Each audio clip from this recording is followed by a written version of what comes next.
ನಮಸ್ಕಾರ ಎಲ್ರಿಗೂ. ಮಾಘ ಮಾಸದಲ್ಲಿ ಬರುವಂತಹ ಶುಕ್ರವಾರಗಳು ವಿಶೇಷವಾದಂತಹ ಶುಕ್ರವಾರಗಳಾಗಿರುತ್ತೆ. ಮಾಘ ಮಾಸದ 4 ಶುಕ್ರವಾರಗಳು ಸಹ ಪೂಜೆಯನ್ನು ಮಾಡ್ತಾರೆ ವಿಶೇಷವಾಗಿ. ಈಗಾಗಲೇ ಒಂದು ಶುಕ್ರವಾರ ಕಳೆದೋಗಿದೆ, ಅದು ಏನು ಅಂತಹ ಶುಭ ಶುಕ್ರವಾರ ಆಗಿರಲಿಲ್ಲ. ಇನ್ನು ಬರುವಂತಹ 3 ಶುಕ್ರವಾರಗಳು ಬಹಳ ಚೆನ್ನಾಗಿದೆ. ಈ ಶುಕ್ರವಾರಗಳಂದು ತಾಯಿ ಮಹಾಲಕ್ಷ್ಮಿಯ ಪೂಜೆಯನ್ನು ಯಾರು ಸರಿಯಾಗಿ ಮಾಡ್ತಾರೋ ಅವರ ದಾರಿದ್ರ್ಯ ನಾಶನ ಆಗಿ ಒಳ್ಳೆಯದಾಗುತ್ತೆ ಅನ್ನುವಂತಹ ಪ್ರತೀತಿ ಇದೆ. ಮಾಘ ಮಾಸದ ಶುಕ್ರವಾರಗಳಂದು ಕಳಸವನ್ನು ಹೂಡಿ ಪೂಜೆ ಮಾಡಬೇಕು.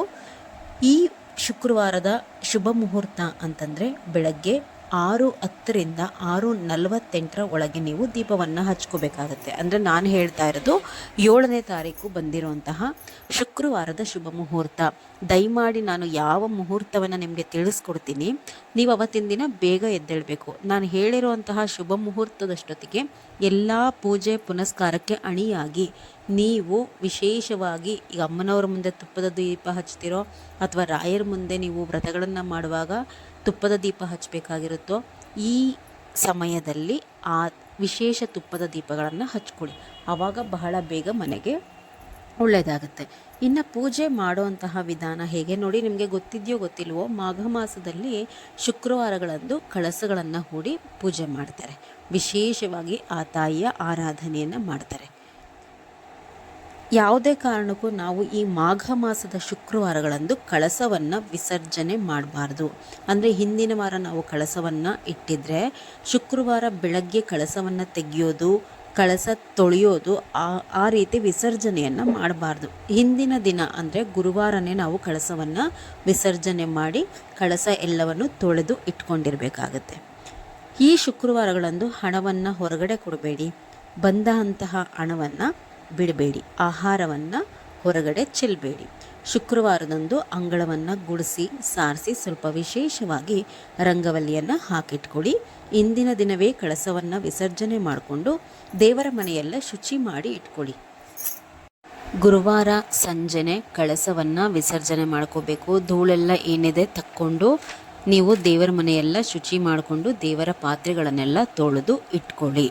ಫೋಟೋವನ್ನು ಒರೆಸ್ಲಿಕ್ಕೆ ಹೋಗಬೇಡಿ. ಶುಕ್ರವಾರ ಬೆಳಗ್ಗೆ ಎದ್ದು ಫೋಟೋವನ್ನು ಒರೆಸ್ಕೊಂಡು ವಿಶೇಷವಾಗಿ ನೀವು ತಾಯಿ ಲಕ್ಷ್ಮೀ ದೇವಿಯ ಫೋಟೋವನ್ನು ಒರೆಸಿ 9 ಕುಂಕುಮದ ಬೊಟ್ಟುಗಳನ್ನು ಇಟ್ಕೋಬೇಕು.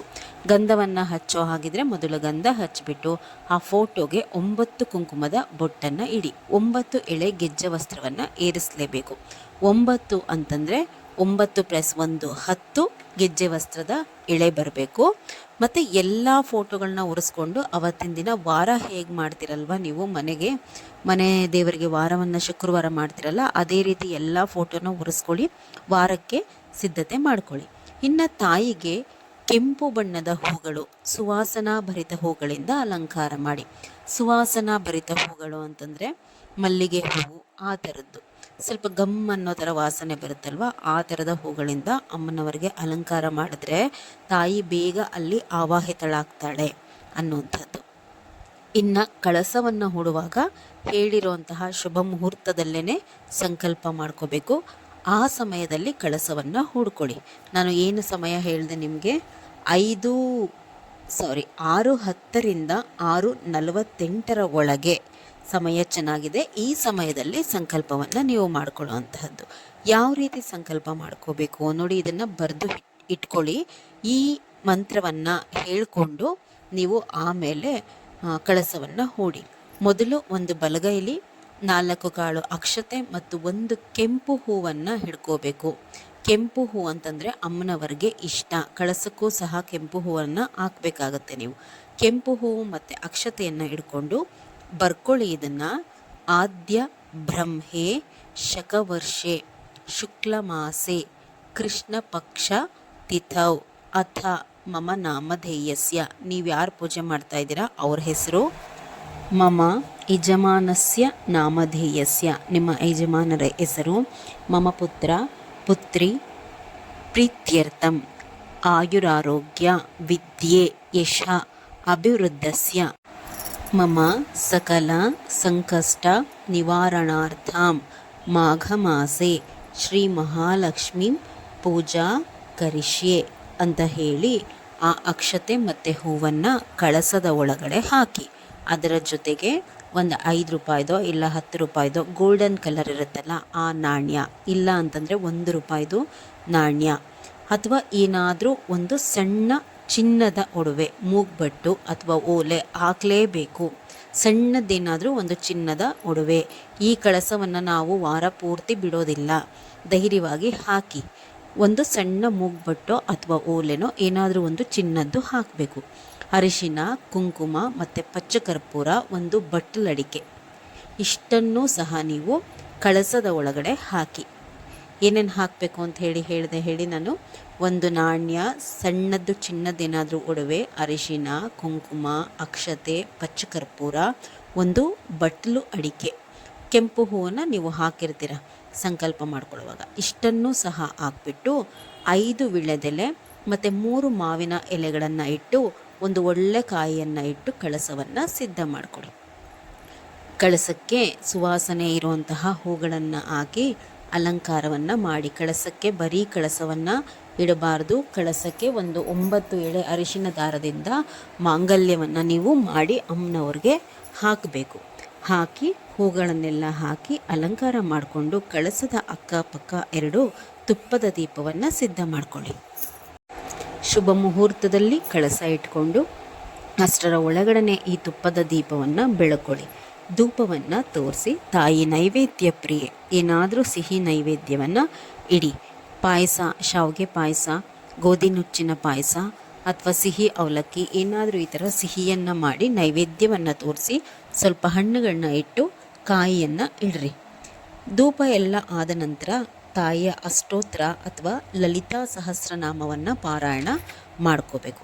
ಆ ನಂತರ ಕಾಯಿಯನ್ನು ಒಡೆದು ಮಹಾಮಂಗಳಾರತಿಯನ್ನು ಮಾಡಿ ಈ ಕಳಸವನ್ನು ಆ ಮಾರನೇ ಬೆಳಗ್ಗೆನೆ ವಿಸರ್ಜನೆ ಮಾಡಬೇಕು. ಇದು ವಿಶೇಷವಾದಂತಹ ಕಳಸ. ಮುಂದಿನ ವಾರದವರೆಗೂ ನೀವು ಬಿಡೋ ಹಾಗಿಲ್ಲ. ಶನಿವಾರ ಬೆಳಗ್ಗೆ 6:10ರಿಂದ 6:30 ಒಳಗೆ ಕಳಸವನ್ನು ತೆಗೆದುಬಿಡಿ. ಕಳಸವನ್ನು ತೆಗೆಯುವಾಗ ಕಳಸವನ್ನು ಬಲಗಡೆ 3 ಸರ್ತಿ ಬಲಕ್ಕೆ ತಿರುಗಿಸಿ 3 ಬಾರಿ ಮೇಲಕ್ಕೆ ಎತ್ತಬೇಕು. ಅದು ಸರಿಯಾದಂತಹ ರೀತಿಯಲ್ಲಿ ಕಳಸ ವಿಸರ್ಜನೆ ಆಯಿತು ಅಂತ ಹೇಳಿ. ಆ ನಂತರ ತೆಗಿತಿರಲ್ವ, ತೆಗೆದಾದ್ಮೇಲೆ ಕಾಯಿಯನ್ನು, ಕಳಸದ ನೀರನ್ನು ಮನೆಯೆಲ್ಲ ಪ್ರೋಕ್ಷಣೆಯನ್ನು ಮಾಡ್ಕೋಬೇಕು. ಶನಿವಾರ ನಿಮ್ಮ ಮನೆಯಲ್ಲಿ ಮಾಮೂಲಿಯಾಗಿ ಕಳಸ ಇಡುವಂತಹ ಪದ್ಧತಿ ಇದ್ದರೆ ಹಿಂದೆಯೇ ಶನಿವಾರ ಕಳಸವನ್ನು ಮತ್ತೆ ಇಟ್ಬಿಡಿ, ಹೊಸ ಕಳಸವನ್ನು. ಕಳಸ ವಿಸರ್ಜನೆ, ವಿಶೇಷ ಕಳಸ ವಿಸರ್ಜನೆ ಮಾಡ್ತೀರಾ, ಕನ್ಫ್ಯೂಷನ್ ಮಾಡ್ಕೋಬೇಡಿ. ಶುಕ್ರವಾರ ಇಟ್ಟಂತಹ ಕಳಸವನ್ನು ಶನಿವಾರ ತೆಗೆದ ಮೇಲೆ ನೀವು ಮಾಮೂಲಿಯಾಗಿ ಪ್ರತಿ ವಾರದ ದಿನ ಏನು ಕಳಸ ಇಟ್ಕೋತಿರಲ್ವ ಆ ರೀತಿ ಶನಿವಾರನೇ ಇಟ್ಕೋಬೋದು. ಬರೀ ದೇವ್ರ ಮನೆಯ ಕಳಸ ಇಡ್ದಲೇ ಬಿಡಲಿಕ್ಕೆ ಹೋಗಬೇಡಿ. ಶನಿವಾರ ಕಳಸ ಇಟ್ಟರೆ ಅದು ಇನ್ನು ಮುಂದಿನ ಗುರುವಾರದ ತನಕ ಹಾಗೆ ಇರಲಿ. ಗುರುವಾರ ಸಂಜೆ ವಿಸರ್ಜನೆ ಮಾಡ್ಕೋಬೇಕು. ಏಕೆ ಅಂತಂದರೆ ಇದೇ ರೀತಿ 3 ಶುಕ್ರವಾರ ಸಹ ನಾವು ಪೂಜೆಯನ್ನು ಮಾಡ್ಕೋಬೋದು ಮಾಘ ಮಾಸದಲ್ಲಿ. ಇದು ಬಹಳ ವಿಶೇಷವಾದಂತಹ ಪೂಜೆ. ನೀವು ಸರಿಯಾದಂತಹ ರೀತಿಯಲ್ಲಿ ಮಾಡಿದ್ರೆ ಖಂಡಿತವಾಗಿ ನಿಮ್ಮ ಕಷ್ಟ ಕಳೆಯುತ್ತೆ. ಇದನ್ನು 3 ವಾರ ಮಾಡ್ಬೋದು, ಇಲ್ಲ 1 ಅಥವಾ 2 ವಾರನೂ ಮಾಡ್ಬೋದು. 3 ವಾರ ಮಾಡಿದ್ರೆ ಅದರಲ್ಲಿ 1 ದಿನ ಯಾವತ್ತಾದರೂ ತಾಯಿಗೆ ಮಡ್ಲಕ್ಕಿ ಇಡಬೇಕು. ಅಂದರೆ 3 ಶುಕ್ರವಾರ ಮಾಡಿದ್ರೆ 3 ಶುಕ್ರವಾರದಲ್ಲಿ ಯಾವತ್ತಾದರೂ 1 ದಿನ ಮಡ್ಲಕ್ಕಿ. ಇಲ್ಲ ಒಂದೇ ಶುಕ್ರವಾರ ಮಾಡ್ತೀವಿ ಅನ್ನೋ ಹಾಗಿದ್ರೆ ಆವತ್ತಿನ ದಿನವೇ ನೀವು ಮಡ್ಲಕ್ಕಿಯನ್ನು ಇಟ್ಕೊಂಬಿಡಿ. ಮಡ್ಲಕ್ಕಿಗೆ 9 ಮುಷ್ಟಿ ಅಕ್ಕಿ, 1 ಮುಷ್ಟಿ ತೊಗರಿಬೇಳೆ, 1 ಅಚ್ಚು ಬೆಲ್ಲ.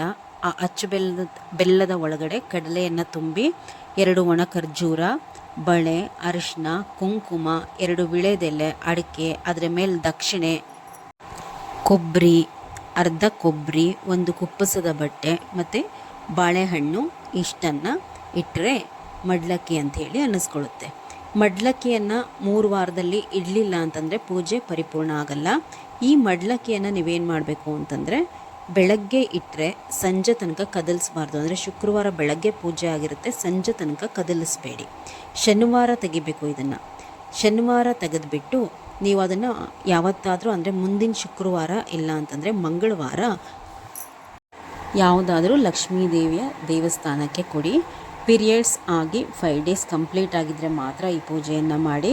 3 ದಿನಕ್ಕೆಲ್ಲ ಮಾಡಲಿಕ್ಕೆ ಹೋಗಬೇಡಿ. ಎಲ್ರಿಗೂ ಒಳ್ಳೆಯದಾಗಲಿ. ನಮಸ್ಕಾರ.